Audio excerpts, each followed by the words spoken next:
In a narrow valley of southern Italy, not far from the quiet town of Piana della Pietra, a small river flows through soft hills and olive groves. Its water is clear and cool, moving gently over smooth stones. In spring, children play near its edges. Farmers use it to water their fields. Birds nest in the trees that grow along its banks. The locals call it Fiume del Sotto, the river from below. No one remembers when it got that name, but for generations, the people of the valley have watched something strange happen. Each year, sometime between spring and summer, the river begins to shrink. Its flow slows and its banks dry out. Then, without warning, it vanishes. Not dries up, not stops. It simply disappears, right into the ground. It happens at the same place every time, just beyond a narrow bend where the trees are thick and the stones form a kind of wide bowl. The water swirls quietly there, and then gone. Only dry riverbed remains. No splash, no hole, no sound. And just like that, the river is missing. Some years it returns after a few days. Other times it stays hidden for weeks. There's no rain pattern to match it. No dam, no blockage, just absence. Over time, people grew used to it. Farmers adjusted their planting. Children learned not to follow the water past the bend. Still, the mystery remained. Older villagers remember when the river used to disappear only once every few years. But now it vanishes more often and stays away longer. Some say the earth is drinking the river. Others whisper that the ground is broken deep below, but none can explain it. On one warm evening in early April, as the sun dipped behind the hills and the scent of wild herbs filled the air, the river disappeared again.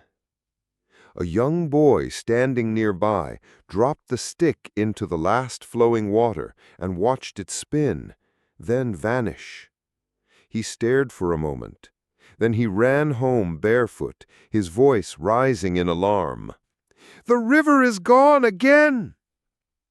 Far away, in a city to the north, Lena Fabri opened an email from an old professor. The subject line read, "Still vanishing. We may meet your eyes again." Lena leaned back in her chair. She remembered that place, and she remembered that river. The road into Piana della Pietra wound through green hills and over stone bridges. In the distance, white houses with red tile roofs clung to the slopes like birds resting on ledges. Spring was arriving. The trees wore new leaves, and the air smelled of rain and rosemary. Lena Fabri hadn't been here in nearly 10 years.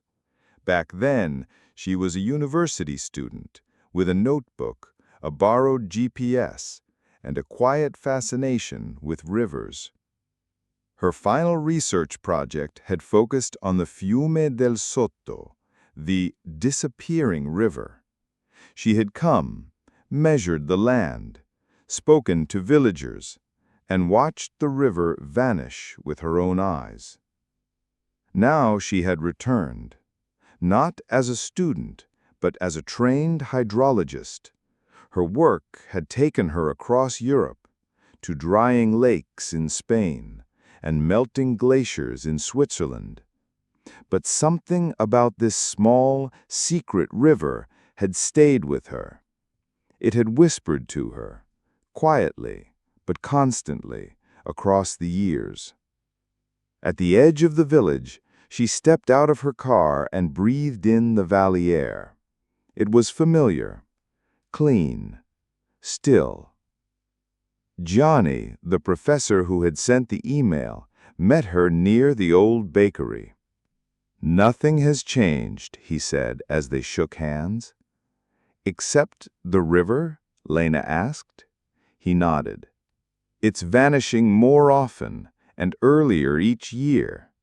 We thought it was seasonal, but now we're not so sure." They walked together down the old path toward the bend. The trees arched overhead. Sunlight fell in soft patches through the leaves.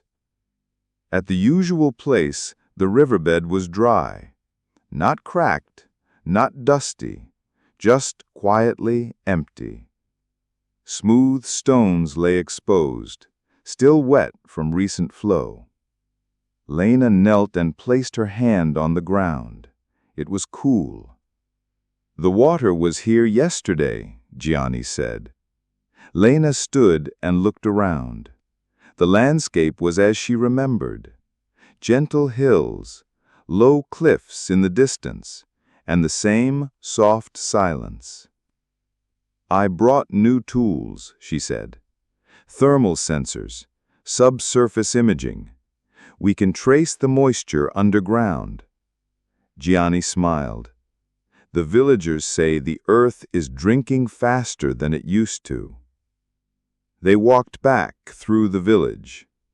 An old woman watering herbs beside her window looked up and said, "It's the third time this spring." Lena paused. "Third?" The woman nodded. "March, then last week, and now." At the village inn, Lena set up a small table in the corner with maps, notebooks, and a laptop. She pulled out old data from her student project, flow rates, rainfall patterns, soil surveys. She compared it to recent reports. Something had changed. The river wasn't just disappearing earlier, it was staying gone longer. That evening, she visited Signora Moretti, who had lived in the valley all her life. "I remember when the river vanished only once every 10 years, she said, pouring tea. "What did people think then?" Lena asked. "Some said there was a tunnel underground. Others said the mountain was thirsty. My grandfather believed the river was hiding, choosing to rest." Lena tilted her head. "Choosing, like it knew when to go."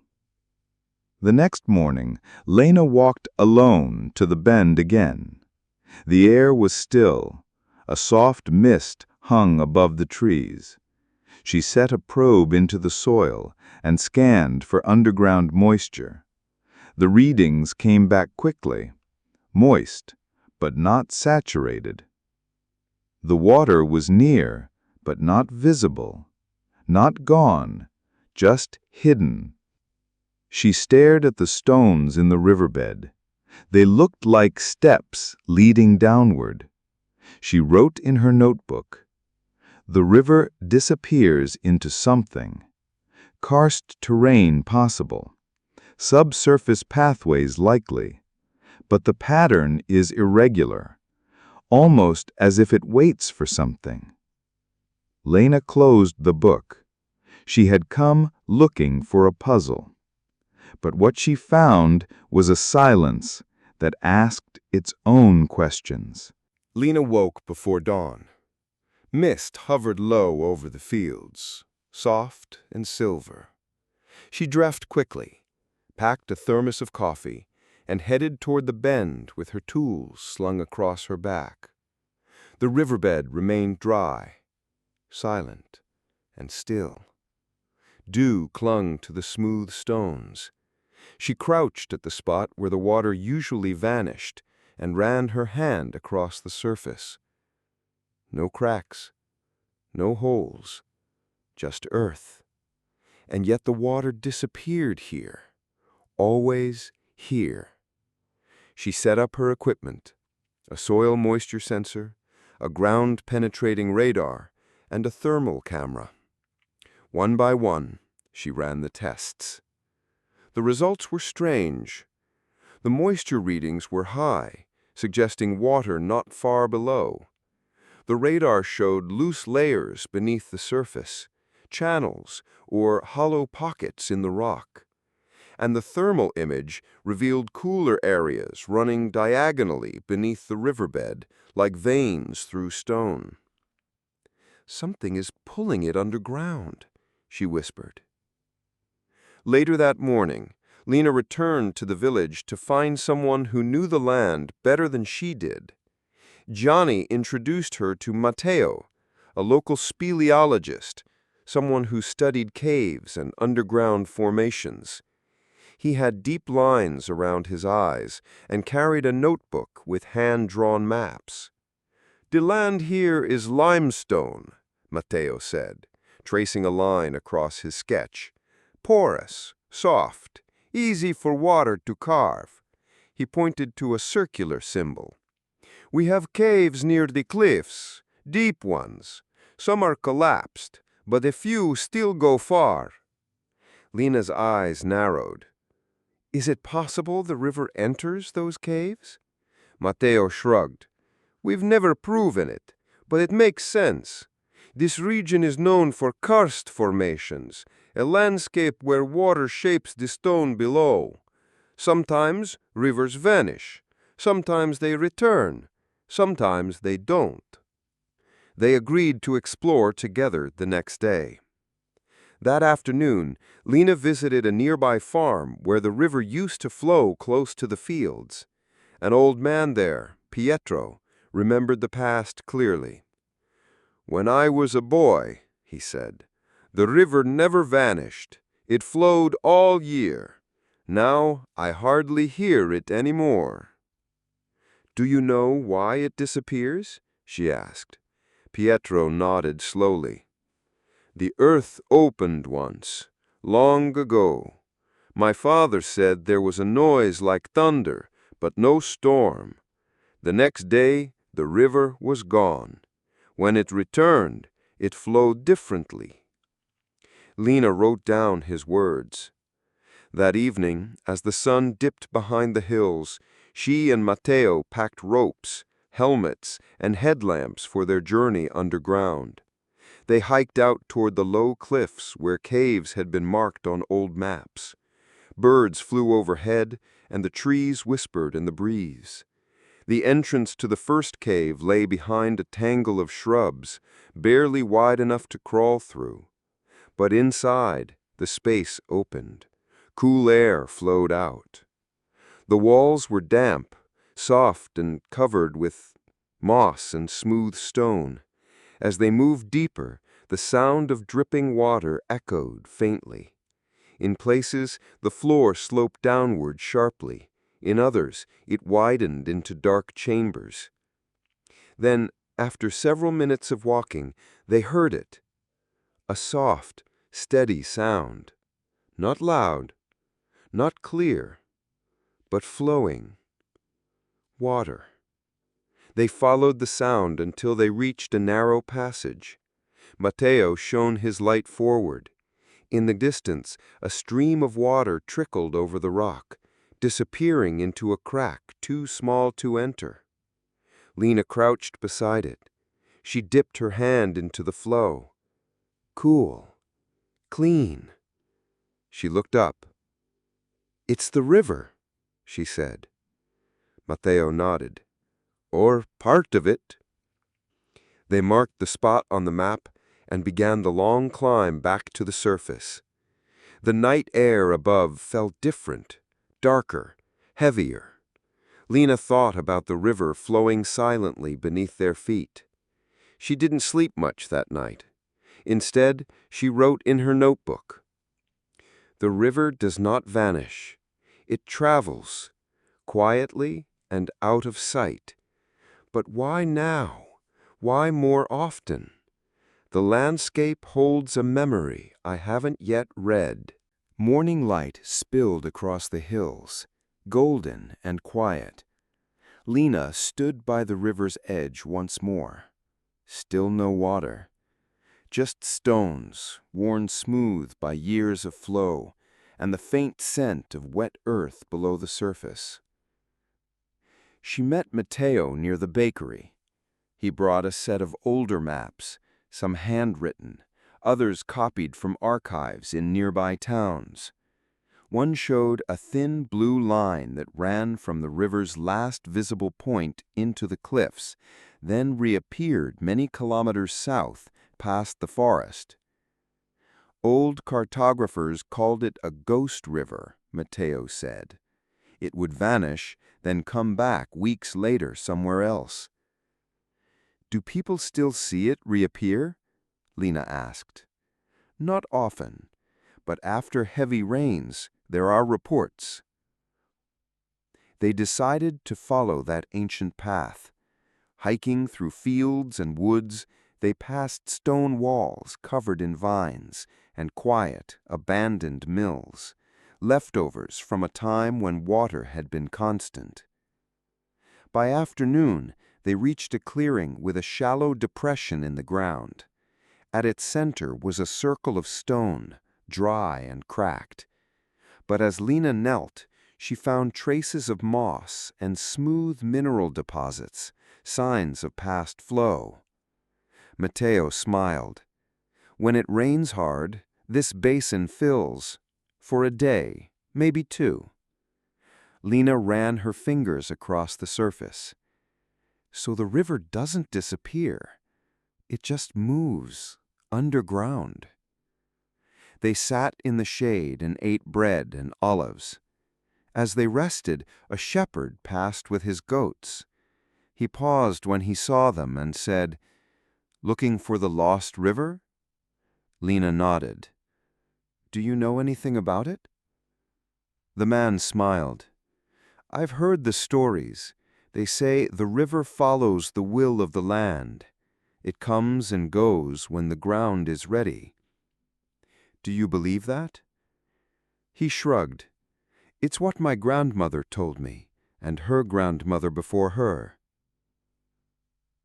That evening, Lena returned to the village library. The old books smelled of dust and wood.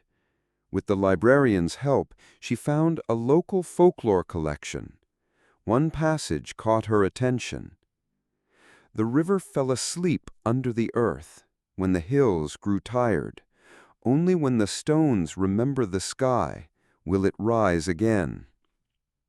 She read the line 3 times. Poetry, perhaps, but it echoed what the shepherd said and what the land was showing her. Later that night, Lena and Matteo reviewed their findings in a small room above the inn. We have karst rock. We have caves, a network. It's enough to explain the flow. Yes, Lena said, but not the pattern. The vanishing was happening sooner each year, sometimes without rain. The underground paths were constant, but the flow was not. What if the river is reacting to something deeper, a shift, a change in the earth, maybe temperature, maybe pressure? Matteo raised an eyebrow. Or something we haven't thought of yet. The next day, they returned to one of the deeper caves. This time they brought sensors to measure pressure and vibrations. As they descended, the air grew cooler. Drops of water echoed like footsteps. In one chamber, Lena noticed tiny cracks in the walls, fresh ones. "Ground movement?" she asked. "Possibly," Matteo said. "It could mean the cave system is still changing." They set up a device to monitor micro-tremors and then sat in silence. It was then, in that stillness, that Lena heard it again, the soft sound of flowing water in the distance. Not rushing, not loud, just steady.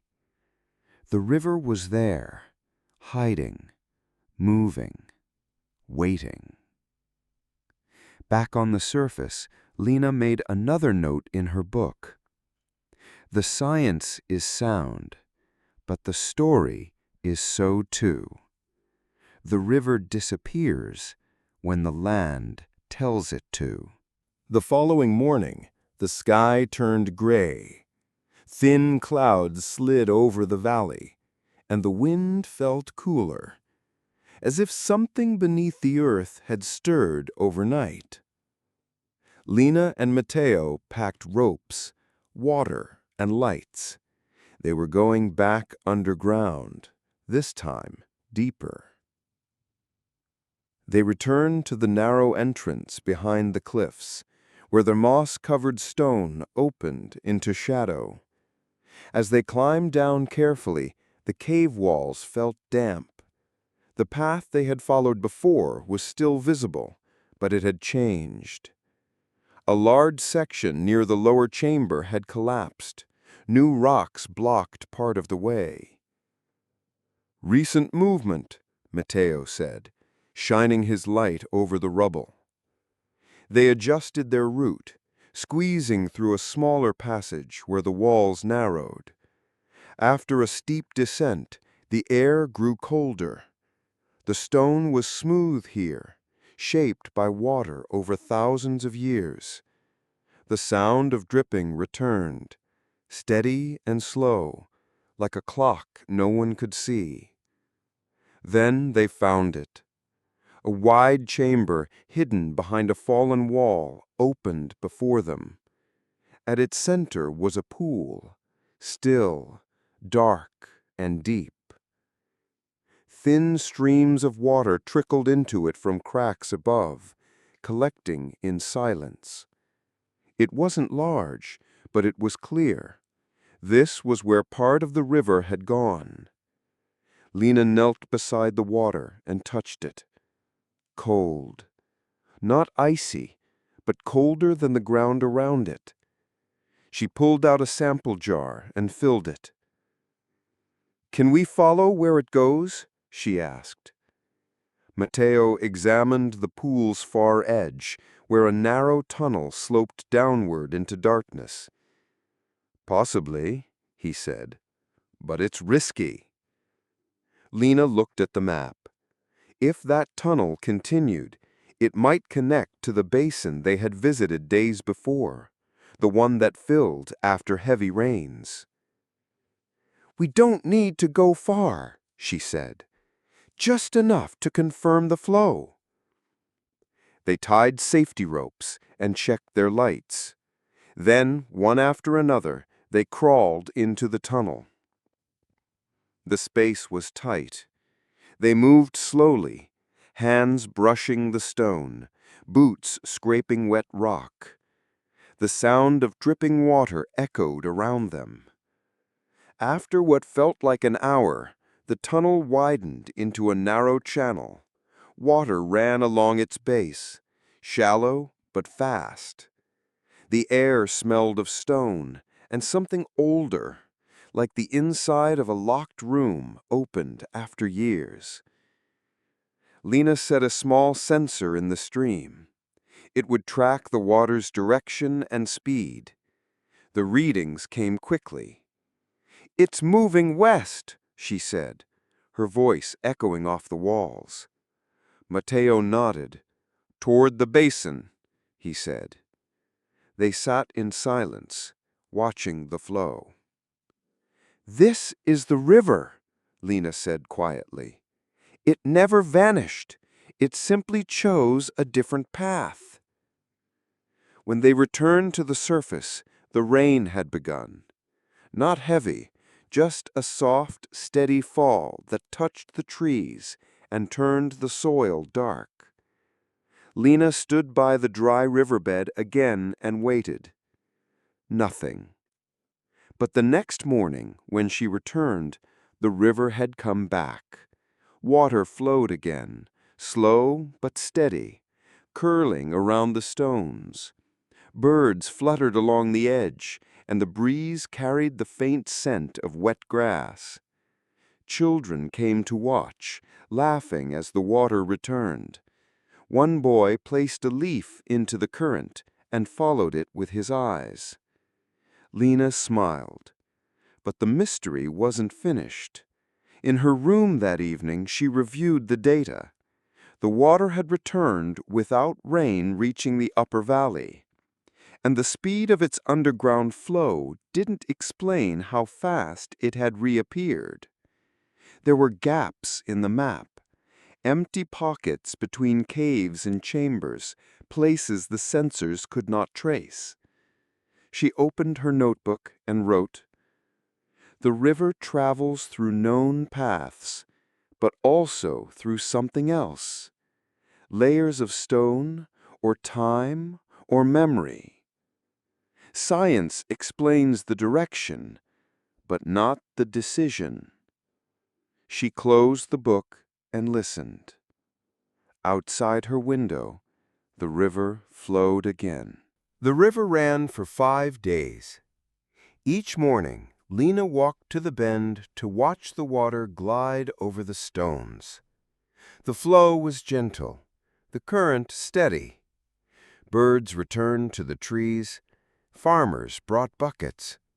Children played again near the edges, always careful never to go beyond the bend. But Lena knew it wouldn't last. The sky was too clear, the air too dry. The conditions that usually kept the water above ground were fading. One evening, she walked the length of the visible river, following its quiet curves as it wrapped around the hills. Along the way, she noticed subtle things: the sound of the flow becoming softer, the river's edges growing thinner. The water level had dropped by a few centimeters. "It's leaving again," she said aloud, as if the river could hear. The next day, she met Matteo in the cave to retrieve their sensors. The underground flow was still moving, faster now, as if something below was pulling more of the river downward. The pressure data showed increased activity. "It's like a pulse," Matteo said, "as if the land breathes, takes the water in, then lets it go." Lena stared at the jagged wall beside them, lit by her headlamp. Water ran quietly in the background. She had come here for answers, but what she found felt more like a conversation between earth, water, and time. That evening, as the sun fell behind the hills, the river vanished again, just as before.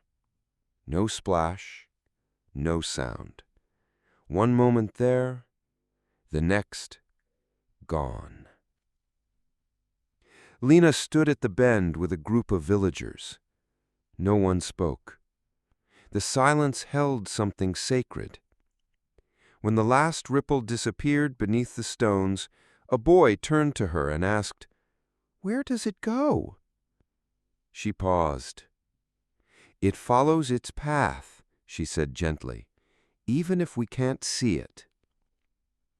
Back at the inn, she laid out her final notes.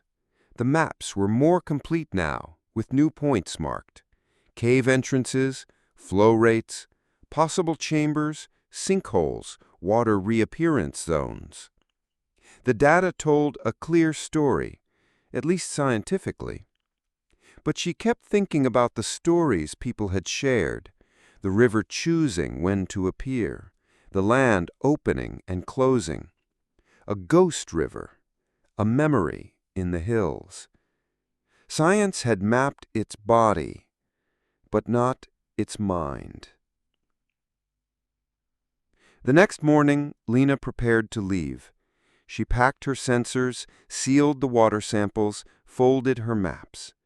Before she left, she visited Signora Moretti one last time. "The river went away again," the old woman said, handing Lena a glass of fig juice.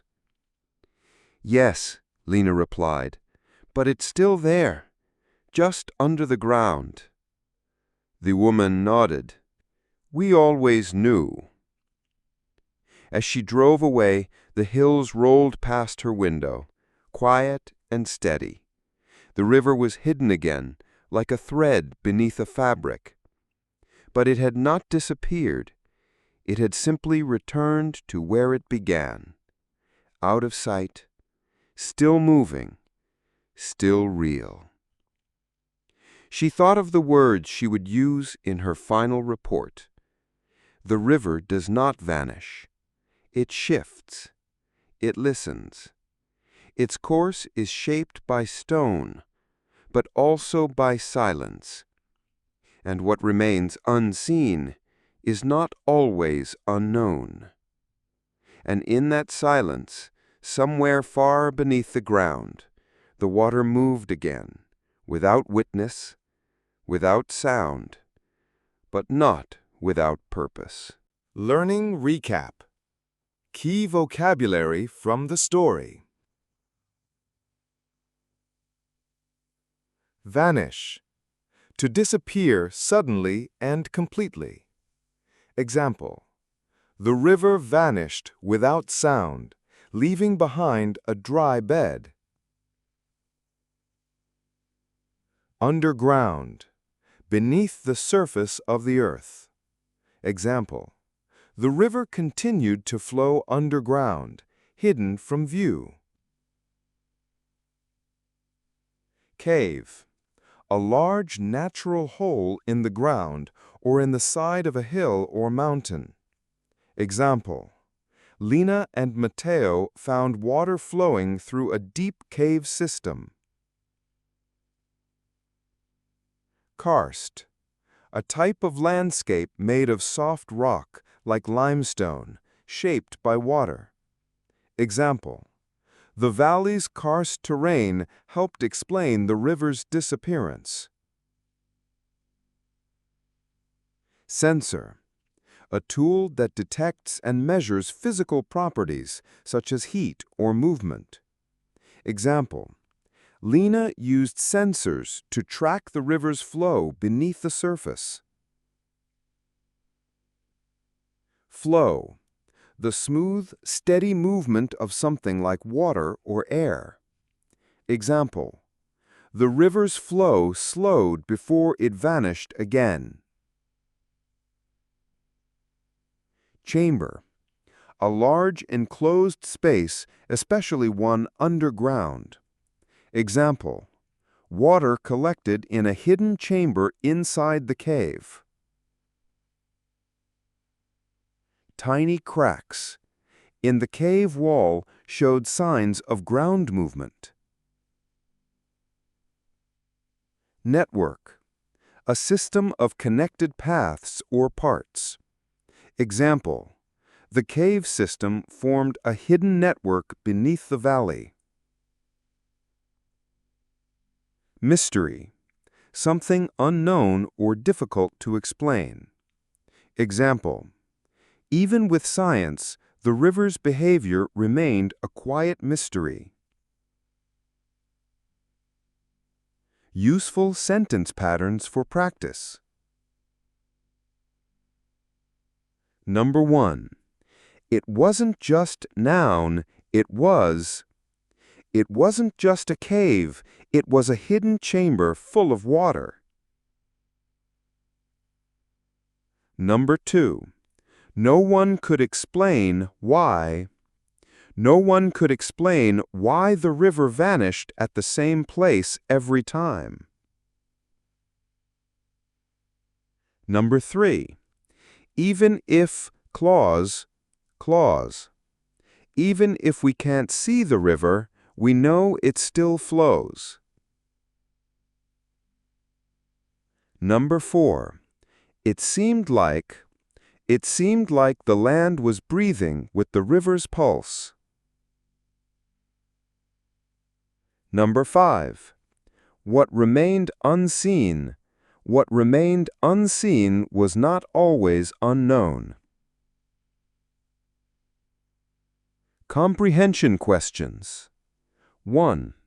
Where is the mysterious river located, and what unusual thing does it do? 2. Who is Lena, And why did she return to the valley? 3. What did Lena and Matteo discover beneath the surface of the riverbed? 4. What is a karst landscape, and how does it relate to the river's behavior? 5. How do the villagers explain the river's disappearance using tradition or story? 6. What do Lena's final notes suggest about the balance between science and mystery? 7. In what way did Lena's understanding of the river change during her visit? Discussion or critical thinking question.